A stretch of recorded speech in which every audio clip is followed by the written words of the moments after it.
ನೋಡ್ತಾ ಇರ್ಬೋದು. ಸ್ಟ್ರೈಟ್ ಹೋದರೆ ಕಲ್ಕತ್ತಾ, ಇಲ್ಲಿ ಲೆಫ್ಟ್ ತಗೊಂಡ್ರೆ ಸೀದಾ ಜಾರ್ಖಂಡಿಗೆ ಹೋಗುತ್ತೆ. ಸೀದಾ ಜಾರ್ಖಂಡ್ ಲೈನಲ್ಲೇ ಹೋಯ್ತಾ ಇರೋದು. ಸೀದಾನು ಹೋಗ್ಬೋದು, ಅಲ್ಲಿ ಸಿಕ್ಕಾಪಟ್ಟೆ ಖರ್ಚು ಜಾಸ್ತಿ. ನಾವು ಹೆಂಗಾಸೆ ಹೋಗ್ಬಿಡೋಣ. ಅವತ್ತು ಕಂಪೀಸ್ ಮಾಡಿಕೊಂಡು ಫಸ್ಟ್ ಟೈಮ್ ಹೋಗಿದ್ನಲ್ಲ ನಾನು ಜಾರ್ಖಂಡ್ಗೆ, ಆ ಕಡೆ ಹೊರಟೋಗ್ಬಿಟ್ಟಿದ್ದೆ. ಎಲ್ಲ ಲೋಕಲ್ ಅವ್ರ ಕಾಟ ನೋಡಿ ಹೆಂಗಿದೆ ಹೈವೇಗಳು, ಸ್ಟೆಪ್ ಆನ್ ಸ್ಟೆಪ್. ಲೈಟಾಗಿ ಬೇರೆ ಮಳೆ ಬಿದ್ದೋಯ್ತು, ಸೋನೆ ಬೀಳ್ತಾ ಇದೆ. ಡೀಸೆಲ್ ರೇಟ್ ಬಂದು ಒಡಿಶಾದಲ್ಲಿ ಸ್ಟಾರ್ಟಿಂಗ್ ಪಾಯಿಂಟಲ್ಲೆಲ್ಲ 97-98 ರುಪೀಸ್ ಐತೆ. ಒಳಗಡೆ ಒಂದು ಭುವನೇಶ್ವರ ಎಲ್ಲ ಕಡೆ ಅಂದರೆ ನಿಮಗೆ 93 ರೂಪಾಯಿ ಇದೆ. ಜಾರ್ಖಂಡಲ್ಲಿ ನೋಡಬೇಕು, ಜಾರ್ಖಂಡಲ್ಲೆಲ್ಲ ಕಡಿಮೆ ಇರುತ್ತೆ. ಆಲ್ಮೋಸ್ಟ್ ಬೆಂಗಳೂರಲ್ಲಿ ಏನು ರೇಟ್ ಇರುತ್ತೆ ಅದೇ ಇರುತ್ತೆ ಮೋಸ್ಟ್ಲಿ. ಈಗ ಸದ್ಯಕ್ಕೆ ಬೆಂಗಳೂರು ರೇಟು 93 ರೂಪಾಯಿ ಇದೆ. ನೋಡೋಣ ಬನ್ನಿ ಏನೇನು ಆಗುತ್ತೋ. ಡೀಸೆಲ್ಗೂ ಕಾಸು ಆಗ್ತಾಯಿಲ್ಲ ಗುರು. ಟ್ರಾನ್ಸ್ಪೋರ್ಟ್ ಅವರು ಭಯಂಕರ ಅಯ್ಯೋ ಅನ್ನಿಸ್ತವ್ರೆ. 3 ಸತಿ ಏರ್ ತೊಗೊಂಡಿದೆ, ಈಗಲೂ ನೋಡಿ ರಿಸರ್ವಲ್ಲೇ ಇದೆ. ಬರೀ 2,2 ಸಾವಿರ 1,1 ಸಾವಿರ ಹಂಗೆ ಆಗ್ತವ್ರೆ. ಈಗ ಒಂದು 3 ಸಾವಿರ ಹಾಕಿದ್ರು, 3,000 ರೂಪಾಯಿ ಡೀಸೆಲ್ ಹಾಕ್ಸ್ಕೊಂಡಿದ್ದೀನಿ. ಆಲ್ರೆಡಿ ರಿಸರ್ವ್ಗೆ ಬಿದ್ದಿದೆ. ಎರಡೂ ತೊಗೋಬೇಕು, ಟೋಲ್ ಕಟ್ಟಬೇಕು. ಏನೇನು ಮಾಡೋದು ಒಂದು ಗೊತ್ತಾಗ್ತಾ ಇಲ್ಲ. ನಿನ್ನೆಯಿಂದ ಬರೀ ಇದೇ ಮಾಡ್ತವ್ರೆ. ಬೆಂಗಳೂರಲ್ಲಿದ್ದಾಗ ಒಂದು ಫುಲ್ ಟ್ಯಾಂಕ್ ಮಾಡಿಸಿದ್ದಷ್ಟೇ. ಅಲ್ಲಿಂದ ಸೀದಾ ನಾನು ಭುವನೇಶ್ವರ್ ನಿಯರ್ ಬಂದಾಗ ರಿಸರ್ವ್ ಇದ್ದಿದ್ದು ಲಾಸ್ಟು. ಬೆಳಗಿಂದ ಇಲ್ಲ ಅಂದರೆ ಇಷ್ಟೊತ್ತಿಗೆ ಆಲ್ಮೋಸ್ಟು ಇಲ್ಲಿಂದ ನೋಡ್ರಿ 400 ಕಿಲೋಮೀಟ್ರ್ ಇದ್ದಿದ್ದು, ಆಲ್ಮೋಸ್ಟ್ ಒಂದು 250 ಕಿಲೋಮೀಟ್ರು ಅಷ್ಟು ಹೋಗ್ಬಿಡ್ತಿದ್ದೆ ಇಷ್ಟೊತ್ತಿಗೆ ದುಡ್ಡು ಹಾಕಿದ್ದಿದ್ರೆ. ಈಗಲೂ ನೋಡಿ ಇದು ಎಷ್ಟು ದೂರ ಡೀಸೆಲ್ ಹೋಗುತ್ತೋ ಅಷ್ಟು ದೂರ ಅಷ್ಟೇ. ಯಾಕಂದರೆ ಅಮೌಂಟ್ ಇಲ್ಲ ನನ್ನ ಹತ್ರ. ಅವ್ರು ಯಾವಾಗ ಹಾಕ್ತಾರೋ ಅವಾಗ ಹಾಕಿಸ್ಕೊಂಡು ಹೋಗಬೇಕು.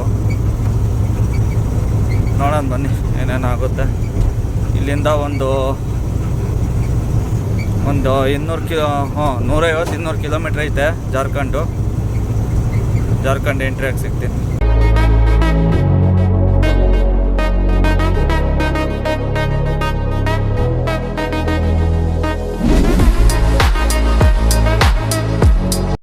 ನೋಡ್ತಾ ಇರ್ಬೋದು, ಡಾಬದ ಹತ್ರನೇ ಹಾಕ್ಕೊಂಡು ಮನಿಕೊಂಡಿದ್ದೆ.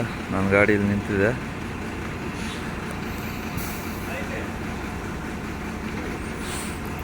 ಸಿಕ್ಕಾಪಟ್ಟೆ ಗಾಡಿಗಳಿದ್ದು ಗುರು. ನಾನು ಮನಿಕೋಬೇಕಾದ್ರೆ ಒಂದು ಗಾಡಿ ಇರಲಿಲ್ಲ. ಬೆಳಗ್ಗೆ ಮನಿಕೊಳಕ್ಕೆ ಬಿಟ್ಟಿಲ್ಲ ಗುರು. 3-4 ಸತಿ ಎಬ್ರಿಸಿದ್ದಾರೆ. ಹಿಂದೆ ಮುಂದೆ ಮಾಡಿ ಈಗ ಗಾಡಿ ಸ್ಟಾರ್ಟ್ ಮಾಡಿಬಿಟ್ಟಿದ್ದೀನಿ. ಇಲ್ಲಿಂದ ಬಿಡಬೇಕು. ಇಲ್ಲಿಂದ ಬಿಡೋಣ. ಅಲ್ಲಿಂದ ಆಚೆ ಬಂದು ನೋಡ್ತಾ ಇರ್ಬೋದು, ಹೈವೇ ಹತ್ತಿದ್ದೀನಿ. ಇಲ್ಲಿನ ಡಾಬಾಗಳು ಯಾವ ಥರ ಇದೆ ಅಂದರೆ ಅಷ್ಟಕ್ಕೊಂದೇನು ಸೇಫ್ಟಿ ಇಲ್ಲ ಗುರು. ಹೈವೇ ಫುಲ್ ಓಪನ್ ಇದೆ, ಆದರೂ ಪರವಾಗಿಲ್ಲ ಪಾಪ, ಸೆಕ್ಯೂರಿಟಿ ಇದ್ದ ನೈಟೆಲ್ಲ. ಟೋಲ್ ಗೇಟು ಬಂದುಬಿಡ್ತು ಗುರು. ಅಲ್ಲೇ 3 ಟೋಲ್ ಗೇಟು ಪಟ ಅಂತ ಬರ್ತಿದ್ದಾವೆ 20-30 ಕಿಲೋಮೀಟ್ರಿಗೇ. ಮಾತ್ರ ಪ್ಲೇಸ್ ಮಾತ್ರ ಮಾತಾಡೋಂಗಿಲ್ಲ, ಹಂಗಿದೆ. ಜಾರ್ಖಂಡ್ ಅಂದ್ರೇ ಅದು ಗುರು. ಪ್ಲೇಸ್ ಬಗ್ಗೆ ಮಾತಾಡೋಂಗಿಲ್ಲ, ಫುಲ್ಲು ಕಾಡೆ, ಬೆಟ್ಟ ಗುಡ್ಡಗಳು ಸಿಕ್ಕಾಪಟ್ಟೆ ಇದ್ದಾವೆ ಈ ಕಡೆ. ಅದಕ್ಕೆ ಜಾರ್ಖಂಡ್ ಅಂತ ಹೆಸರಿಟ್ಬಿಟ್ಟಿದ್ದಾರೆ ಇವರು. ಇನ್ನೂ ಅನ್ಲೋಡಿಂಗ್ ಪಾಯಿಂಟು ನನಗೆ 200 ಕಿಲೋಮೀಟ್ರ್ ಇದೆ. 200 ಕಿಲೋಮೀಟ್ರ್ ಹೋದರೆ ಸೆಕೆಂಡ್ ಪಾಯಿಂಟು ಅನ್ಲೋಡ್ ಆಗಿಬಿಡುತ್ತೆ. ಅದಾಯಿತು ಅಂದರೆ ಲಾಸ್ಟ್ ಪಾಯಿಂಟು ಟೆನ್ಷನ್ ಇಲ್ಲ, ಆರಾಮಾಗಿ ಹೋಗ್ಬಿಡ್ಬೋದು. ಇದು ಆಲ್ರೆಡಿ ಇದನ್ನು ಲೋಡ್ ಮಾಡಿ 1 ವಾರದ ಮೇಲೆ ಆಗೋಗೈತೆ. ಸಿಕ್ಕಾಪಟ್ಟೆ ಪ್ರೆಜರು. ನಿನ್ನೆನೇ ಹೋಗ್ಬೇಕಿತ್ತು, ನಿನ್ನೆನೂ ಅವರು ಡೀಸೆಲ್ಗೆ ದುಡ್ಡು ಹಾಕಿಲ್ಲ.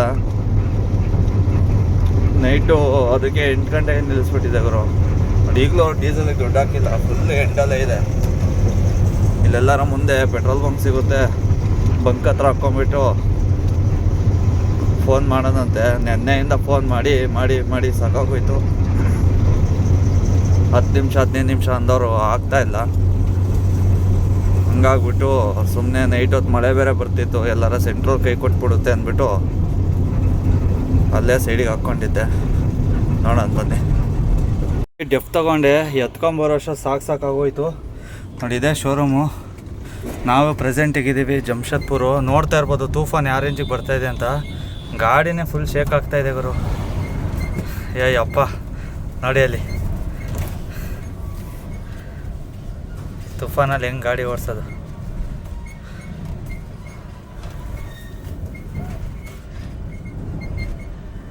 ಕಿತ್ತರ್ಕೊಂಡು ಹೋಗ್ತೈತೆ ಗಾಡಿ. ಬನ್ನಿರಿಂದ ಬಿಡೋಣ. ನಾನು ಆಗಿರೋದು ನೋಡಿ ತೋರಿಸ್ತೀನಿ. ಫುಲ್ಲು ಬಟ್ಟೆ ಎಲ್ಲ ಕರೆಯಾಗ್ಬಿಟ್ಟಿದೆ. ಇಲ್ಲಿಂದ ಇನ್ನೊಂದು 80 ಕಿಲೋಮೀಟ್ರ್ ಹೋದರೆ ಲೊಕೇಶನ್ನು. ಅಲ್ಲೋಗಿ ಬಟ್ಟೆ ಚೇಂಜ್ ಮಾಡಬೇಕು. ಯಾಕೆ ಅಂದರೆ ಈಗ ಮತ್ತೆ ಟಾರ್ಪಲ್ ಬಿಚ್ಚಿ ಮತ್ತೆ ಟಾರ್ಪಲ್ ಹಾಕಬೇಕು. 10 ನಿಮಿಷಕ್ಕೆ ಬಟ್ಟೆ ಗಲೀಜಾಗ್ಬಿಡುತ್ತೆ. ಹಂಗಾಗಿ ಇನ್ನೇನು ಇಷ್ಟೇ ದೂರ ಬಂದಿದ್ದೀನಿ. ಇನ್ನೊಂದು 80 ಕಿಲೋಮೀಟ್ರ್ ಹೋಗಿ ಟಾರ್ಪಲ್ ಎಲ್ಲ ಬಿಚ್ಚಿಬಿಟ್ಟು ಹೋಗಿ ಅನ್ಲೋಡ್ ಮಾಡ್ಕೊಂಬಂದು ಮತ್ತೆ ಟಾರ್ಪಲ್ ಹಾಕ್ಬಿಟ್ಟು ಬಟ್ಟೆ ಗಿಟ್ಟೆಲ್ಲ ಚೇಂಜ್ ಮಾಡ್ಕೊಂಡು ಸ್ನಾನ ಮಾಡ್ಕೊಂಡು ಹೋಗೋಣಂತೆ. ನನ್ನ ಲಾಸ್ಟ್ ಪಾಯಿಂಟು. ಫಸ್ಟ್ ಇದೊಂದು ಮುಗಿದ್ರೆ ಸಾಕಾಯ್ತು ಗುರು. ಸಿಕ್ಕಾಬಡೆ ಅಂದರೆ ಸಿಕ್ಕಾಬಡೆ ಪ್ರೆಜರು. ಹೆಂಗೋ ಒಂದು 5,000 ರೂಪಾಯಿ ಹಾಕಿದ್ದಾರೆ ಗುರು ಅಷ್ಟೇ. ಒಂದು ಪಾಯಿಂಟ್ ಡೀಸೆಲ್ ಬಂದೈತೆ.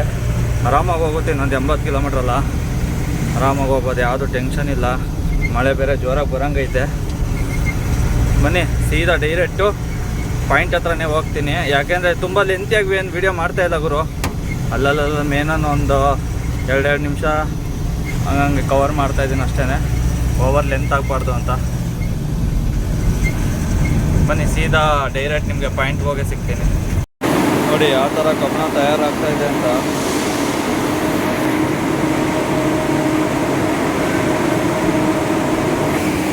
ನೋಡ್ತಾ ಇರ್ಬೋದು.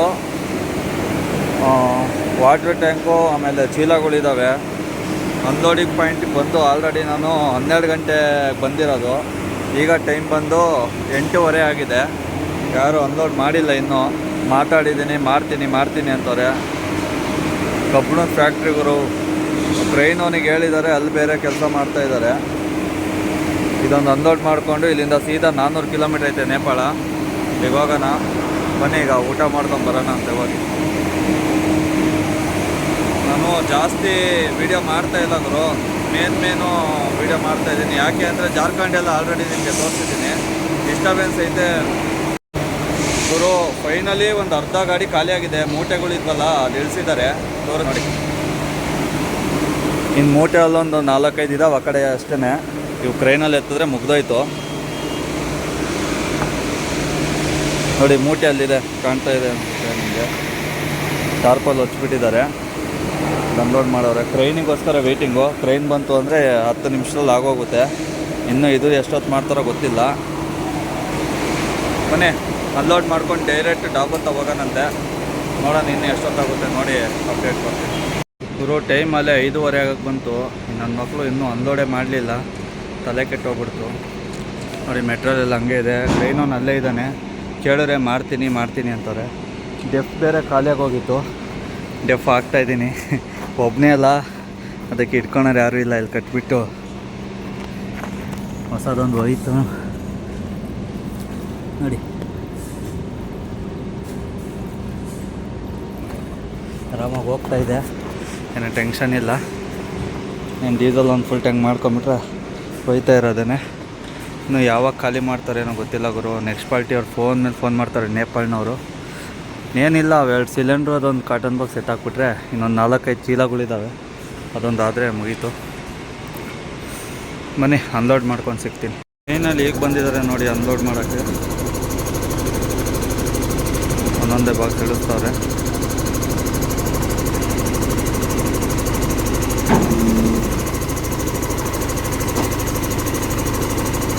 ಒಟ್ಟಿಗೆ ಎತ್ಕೋತಿತ್ತಪ್ಪ. ಕೆಳಗಡೆ 2 ಸಿಲಿಂಡ್ರ್ ಎತ್ತಿದ್ರೆ ಒಟ್ಟಿಗೆ ಬಂದ್ಬಿಡೋದು. ಬೇಡ ಬಿಡಿ, ಸುಮ್ಮನೆ ಕೆಳಗೆ ಬಿದ್ದರೆ ನನ್ನ ಗಾಡಿನೇ ಡ್ಯಾಮೇಜ್ ಆಗೋದು. ನೋಡ್ತಾ ಇರ್ಬೋದು, ಇಳಿಸ್ತಾ ಇದ್ದಾರೆ. ಎಷ್ಟು ದೊಡ್ಡದಿದೆ ನೋಡಿ ಫಿಲ್ಟರು.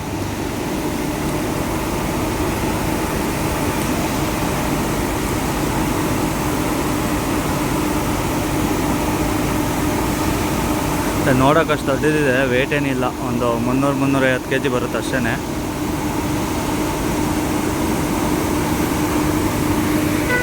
ಇನ್ನು ಒಂದೇ ಒಂದಿದೆ ಗುರು, ಅದೊಂದು ಇಳಿಸಿದ್ರೆ ಆಗೋಯ್ತು.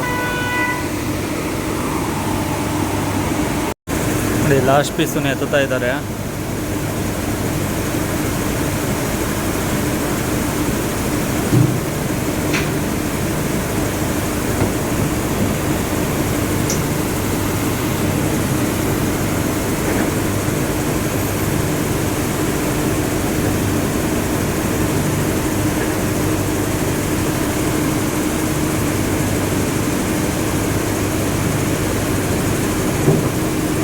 ಹಬ್ಬ ಹೆಂಗೆ ಆಗೋಯ್ತು ಗುರು.